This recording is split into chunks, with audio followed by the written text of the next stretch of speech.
solidaridad con Alfón.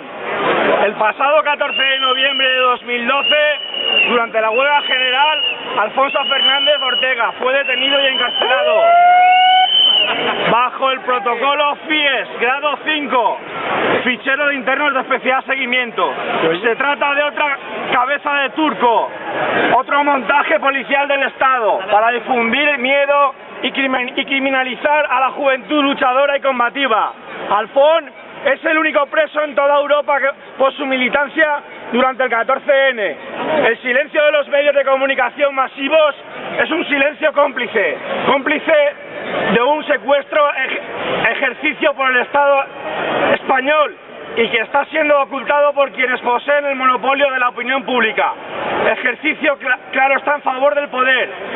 Desde todos los colectivos aquí presentes queremos denunciar públicamente este caso como un montaje policial que mantiene a Alfón y a su familia, así como amigos y amigas, compañeros y compañeras, en una constante tortura del Estado que dura ya más de un mes.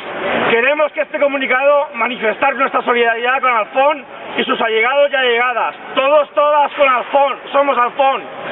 Vemos como los ataques indiscriminados del Estado capitalista sirven para precarizarnos hasta límites desconocidos.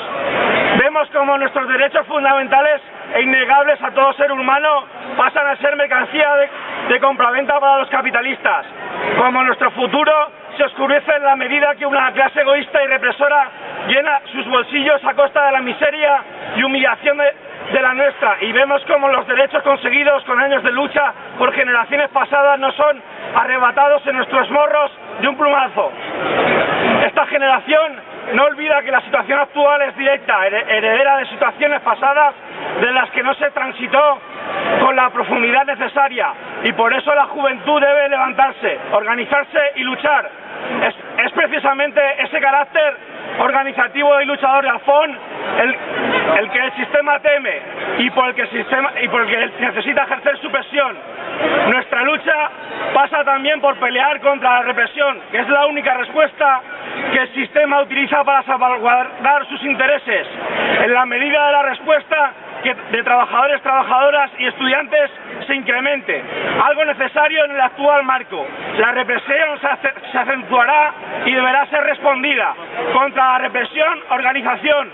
Nuestra mejor arma, la solidaridad. Alfón, libertad. Alfón, libertad. Alfón, libertad.